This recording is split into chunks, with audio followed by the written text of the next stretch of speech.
Se me ha acabado el presupuesto para dubstep y partículas. Así que aquí la tenéis, la intro de Necro for Fun. El puto amo. Que no va a poder conservar. Sé consciente, no vayáis sin entender de qué va. Bueno, en principio si es que lo repete como en el Diablo 3, realmente será mucho más fácil conseguir objetos, ¿no? Again, we'll remind everyone, at the end of the stream, like checking out the site for all the gauntlet information. También la cabra. If we can't get to stuff. No lo sé. Vlogs going live. So, I Vale, know one question preguntas y that we've respuestas. seen Es una a lot, oveja en at esta least ocasión, within the en vez de community, una cabra. is regarding the changes in 1.3.2 with the crafting changes to Uber, the ability of being able to. Vale, habéis metido el sistema de crafteo de Uber únicos. Feedback from players related to that, especially related to like resplendent sparks, how many are required for them. I know you guys wanted to talk about that. Really O vais a meter el sistema de crafteo de Uber únicos. ¿Cómo funciona? For the uninitiated in 1.3.2, in our last patch, we put in the ability for players to be able to craft these Uber unique items of their choice once they reach World Tier 4. And they require resplendent sparks to do so. And you get resplendent sparks by finding another Uber unique, which are very rare, salvage them, and then that gives you the one material that you need. Now, at launch, you need 5 resplendent sparks.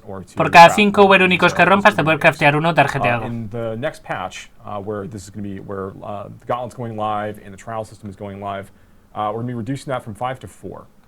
En el parche 3.3, el que va a salir con Gauntlet, bajamos de 5.1 a 4.1. Cada 4 rotos, uno crafteado. Porque hemos aumentado muchísimo el drop de Uber únicos en el juego que no sea Duriel, y hace que caigan más, pero tampoco es que te salgan a patadas. Son súper raros.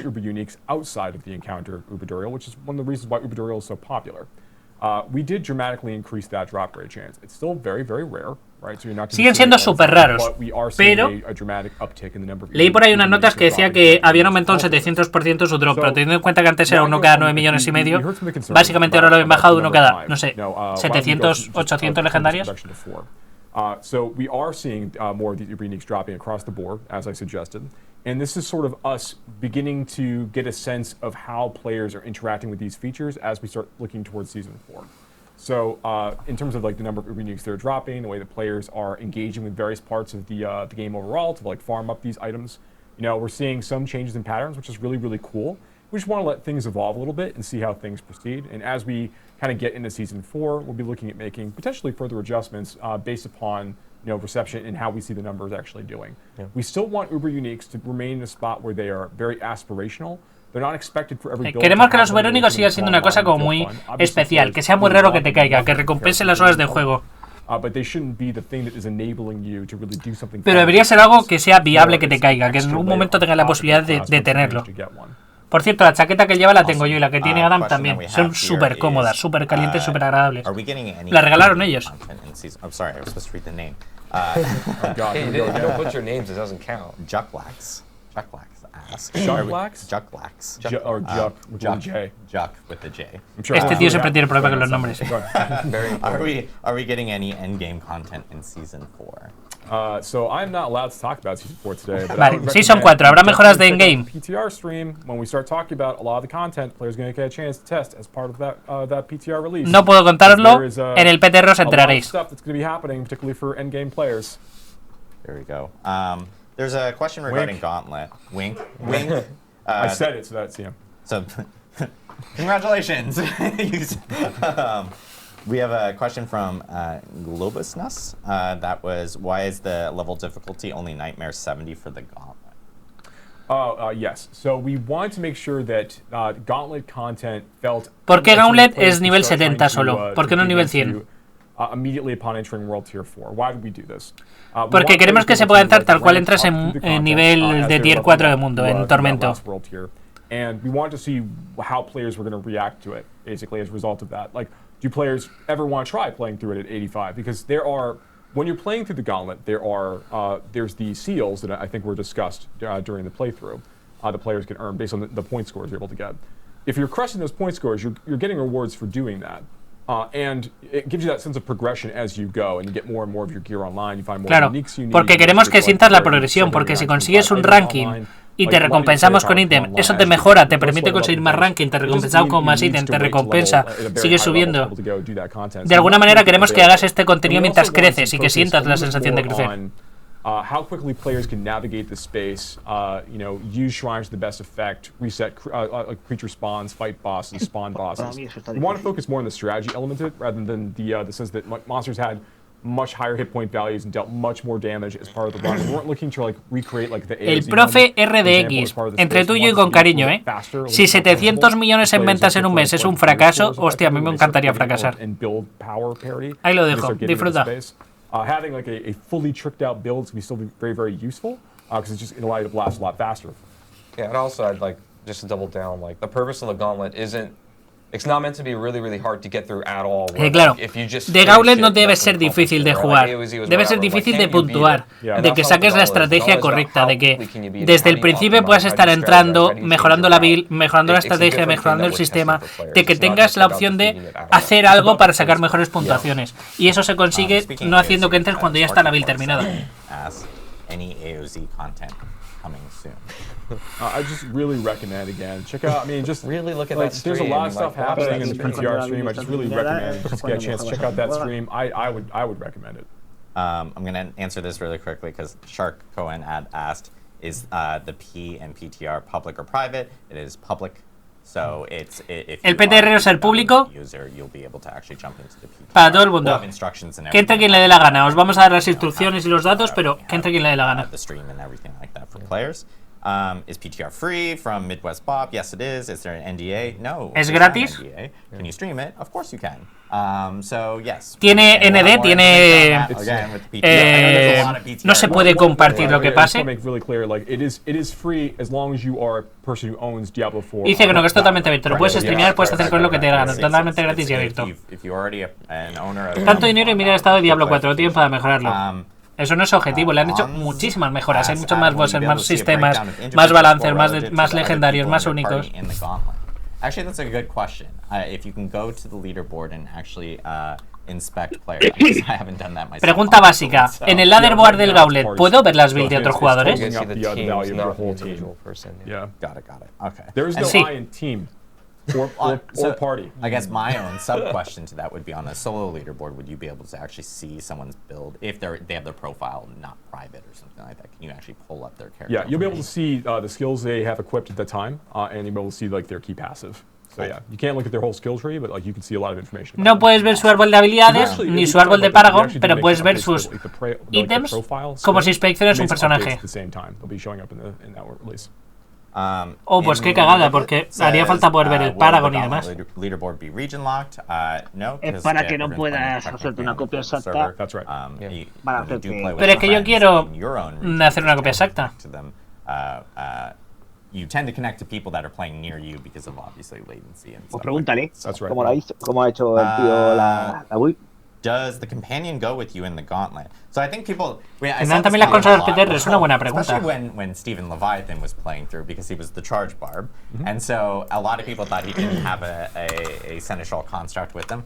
No, just charge barbs just moved really fast. So he most definitely was there. The construct was there and was following him and stuff like that. So it'll be with you. It will be with you inside the gauntlet. And just so that you guys are aware, gauntlet is a feature that is not just season 3. El CampFire de hoy era para hablar un poquito de la season 4, de Gauntlet, del balance, del parche de la mid-season, de los poderes vampíricos.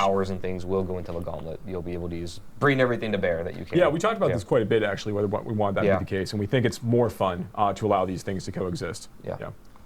Question from Cody4PF. Why is there minimal mob density in Gauntlet? The barb ran out of density. How am I supposed to play this with my friends? I think players, with Gauntlet is like a different type of play style. Players will most definitely have. You'll learn the dungeon throughout that week. You'll learn that you can actually take bosses. You don't have to kill that boss right there. You can most definitely bypass it. Maybe leash it or bring it with you into other rooms. You might want to save it because you might want the shrine later. Exactly. There are shrines that actually bring back mobs back to life, so you can immediately get additional score. And so there's a lot of strategy involved with it. So sí, claro. Parece que la estrategia más básica sería ir arrasando con todo, dice, ¿no? Puedes volver a repetir las mismas salas, los bichos están reviviendo, puedes matar o no matar a los élites, puedes dejarlos para después, puedes dedicarte solo a matar bosses. De vosotros depende la estrategia que queréis coger, los bichos no paran de revivir. Tú decides si esquipeas cosas y te dedicas a ir a determinados sitios. Yeah, we're not looking to make a slow-paced experience with the Gauntlet, which I think you probably saw. You saw the players getting a chance to check it out earlier. But we're also not trying to maximize density in the same way that we would in like Nightmare Dungeons or Helltide areas. You know, players aren't getting loot drops and they're not getting a lot of experience from these creatures. So that really more the focus ¿En is serio? on the player having an idea of like where they can find. No van a dar ni experiencia ni drop de ningún tipo, solo la cajita del final. Navigating the environment carefully in order to like maximize. Hostia, pensé que experiencia sí daba. And then interacting with these other things along the way. Why are you smiling? No gano drop, no gano oro, no gano materiales, no gano... Hostia, cada vez tengo menos incentivos para jugarlo, ¿no? Just go. Puntual. Blue pills.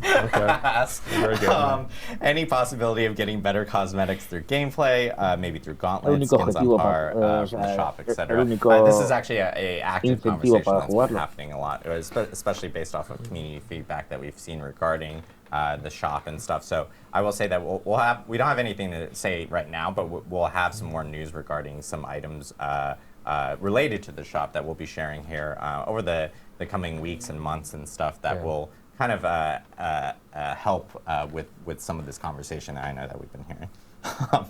Sorry, that name was just wow.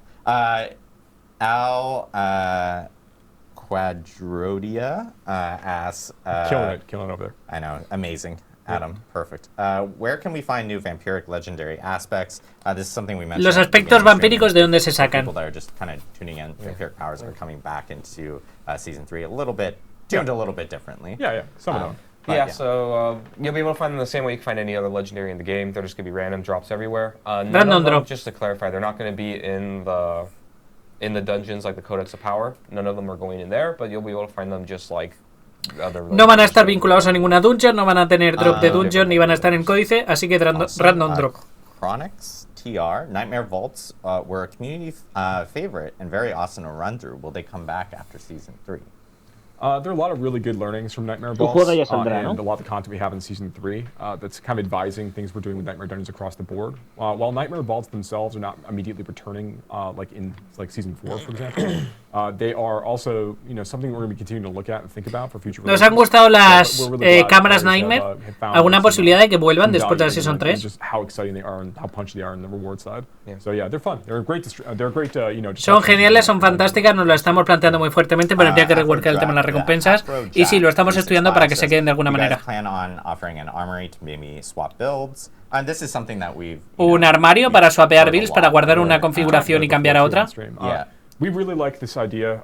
The systems teams, the UI teams, all like the idea of doing. Como en Diablo 3, el armería. There are plans for us to add it somewhere in the future, but we don't have dates to talk about yet. This is something we really like the idea. Lo hemos hablado muchas veces, es algo que nos gustaría mucho, pero lleva bastante trabajo, es complejo, no tenemos una fecha concreta. Having some sense of like build permanence and things, we thought that was really important. Harkening back to some of the some bits in the past from Diablo 2 and other games, but increasingly as we've been continuing to build the game and receive feedback and play it ourselves. Continuamos construyendo el juego en base al feedback y demás. Y nos gusta la flexibilidad que te da que puedas estar cambiando de build y no copiar una build y tenerla ahí almacenada y copiada rígida. Players can kind of change the way they want to play more easily. This is a feature we'd like to support. We want to do it the right way. So this, these are things we'll continue to be discussing. Sé que esto es una cuestión de utilidad, que lo están revisando porque si dan ese armario sería como hay una forma correcta de jugar esta build, la build de carga o la que sea, que sería almacenar esta copia y que eso no les termina a convencer y que lo están estudiando para cómo hacerlo para introducirlo con cierta flexibilidad. I'll end on this. This one's a good one for Jackson. Sure. Because this specifically talks about the Necromancer and some of the changes that are coming. This is from First Time Cheddar. Why would you guys remove damage from Death's Reach's passive? Is that contrary to the no nerfs policy you had mentioned for mid-season updates? Why didn't you just add speed on top of the damage? Sí, habéis hecho cambio en el negro, varios cambios que consisten en quitar daño para meter velocidad de movimiento. ¿Por qué? I think it's a pretty clear winner that move speed is a better stat and has more power than damage in our game. I think when we think about Necromancers in general, even across the game in general, we undervalued move speed as far as. Porque en el diseño de Necromancer no valoramos lo suficiente la velocidad de movimiento. Es un personaje lento con poca movilidad y creemos que le puede sentar bien. Otros personajes tienen teleport, cargas, formas de moverse muy rápido, el Necro no. Entonces consideramos que la velocidad de movimiento en él es más importante que el daño de sumo. Generally, when it comes to our passives, we try to keep our passives simply designed of like, this is what the passive does, and it's all themed together and you know, like makes sense in a specific way. So we try not to have a lot of different effects on a single passive, or even ones that are like very disparate that don't really make sense to be together. And I think like moving quickly and having damage to distant enemies. Es una forma siempre de coger y decir que quiere velocidad de movimiento, montas datos pasivas. Que recorre la distancia de AB sea mucho más asequible, ya que este personaje no tiene ningún tipo de salto, dash. Damage back to the Necromancer in a more general way too, which we do. Ha bufado un montón los minions, le ha metido 20% más de daño, 10% más de vida, 45 de bufos pasivos. Con Mendel ahora debe tirar interesante. We really wanted just a generic passive. The Barbarian, I believe, also has one now. That just gives you more move speed, so you can just go through the game better. So we felt like it was just a better choice for the class, and like I don't think that too many people are going to miss damage to distant as much because it's way more niche than something that's just generically strong like move speed. And you know, if Necromancers need damage, we have a million places we can earn back. Dice que el Necro tiene un montón de fuentes para conseguir daño, que realmente ganar velocidad de movimiento es mucho más interesante porque el Necro no tiene formas de movilidad, formas efectivas de precisamente de movilidad, y que formas de ganar daño siempre tienes, vulnerable, crítico, daño físico, daño de huesos. Es mucho más importante y difícil de conseguir la velocidad de movimiento. You know, so I think this is why we kind of resist the urge generally in mid-season patches to redesign. Me estoy dando cuenta de que en el chat está viendo un hate y un cruce de opiniones entre vosotros de puta madre. Menos mal que por lo menos estáis siendo respetuosos.